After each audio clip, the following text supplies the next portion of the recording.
For those of us who watched it, in living color, if you will, you were in the room. Just give the context. We've heard so many of your colleagues talk about reaching out to their loved ones at home, saying they hope to see them again, but giving final thoughts in the event that they didn't. Just how concerned were you that the insurrection last night could have led to even much worse consequences? Yeah, I was concerned, and let me first say this isn't about us. This is about the institution. It's about our democracy. That's what was attacked yesterday and last night. But in the room, it was certainly very, very tense. You don't expect to be in the House of Representatives, in the Capitol building of the United States, surrounded by rioters, some of whom I'm sure were armed, banging on the door, breaking glass, security with guns drawn, the Capitol Police telling us to pull the gas masks from under our chairs, the House chaplain getting up to the microphone to lead what sounded like a final prayer. In the end, we were okay. I'm okay. We did have staff members in the Capitol building who had to barricade themselves in offices. In one case, I know, having to push a big conference table against a door to stop these jerks from smashing in the door and harming them. So there are some people who went through a lot worse than what we went through on the floor of the House.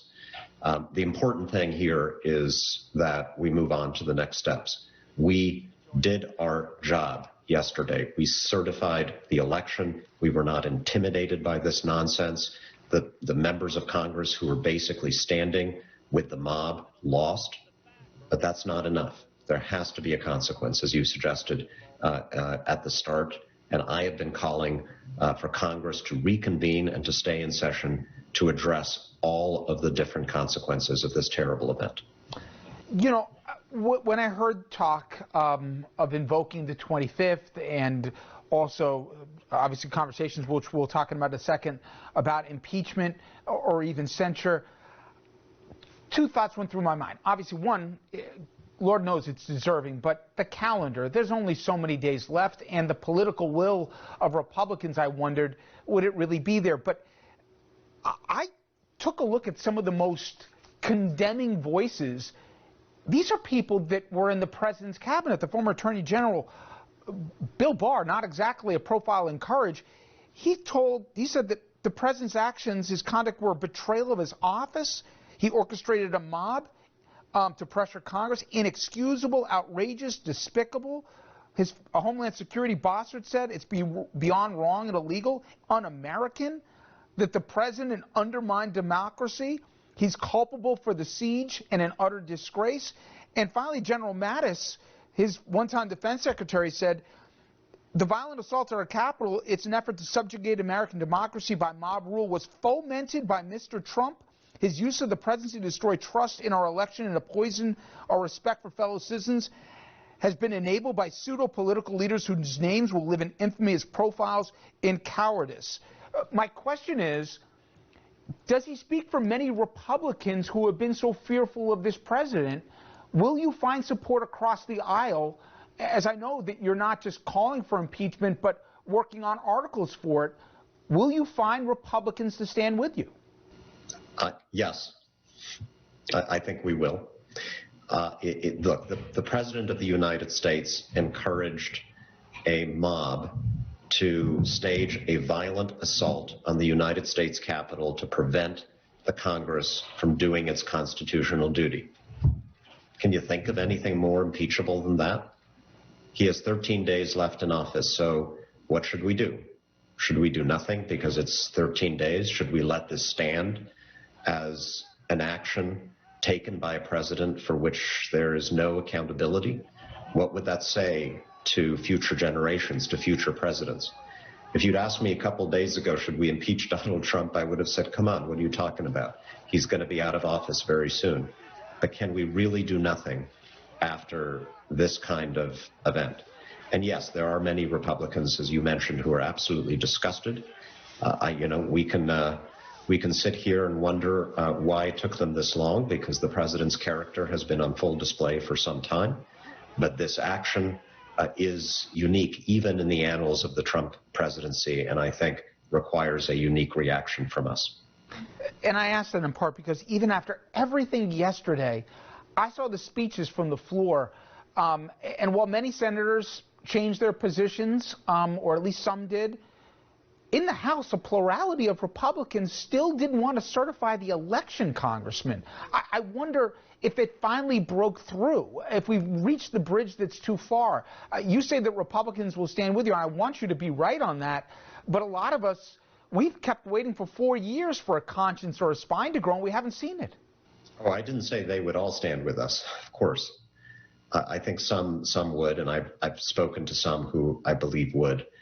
But the behavior of the plurality, even the majority of Republicans in the House yesterday, was an absolute disgrace and embarrassment.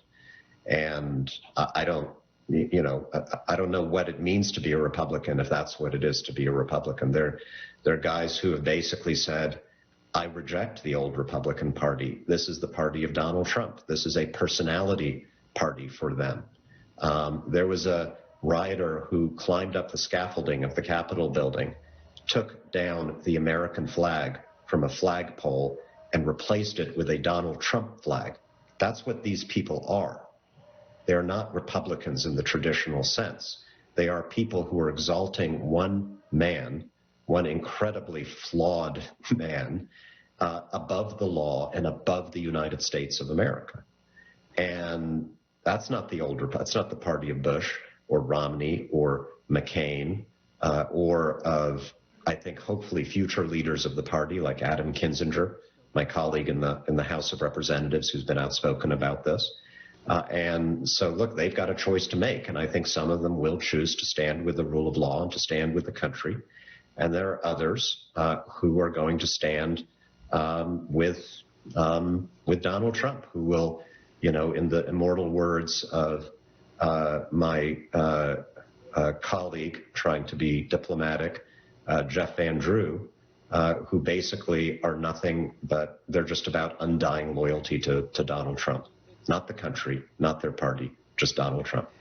I mentioned, Congressman, that you came to Congress after serving in multiple administrations abroad. And you've seen third world countries up close. You've seen places where democracy maybe is nascent or non-existent.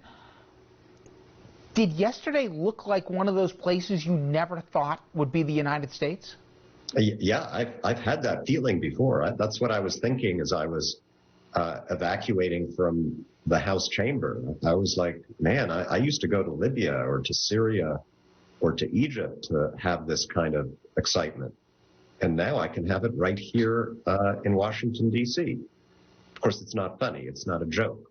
This is an attack on our democracy. But it's a reminder that we can't take anything for granted in this country. We have, I still believe, the greatest democracy in the world, but it is not impregnable. No more impregnable than the Capitol building itself. It has to be defended. And yesterday, there was a huge failure to defend the physical security of the Capitol building, but I think we succeeded in defending the Constitution of the United States by certifying the election of Joe Biden and moving on to his administration. And I'm with you, Congressman. If there's not consequences for this, what are we saying? So thank you for the time here. And I know you've been after leadership here to bring people back to the nation's capital, given all the stuff that's going on right now. I hope they heed your request. Congressman Malinowski, thank you so much. Thank you very much.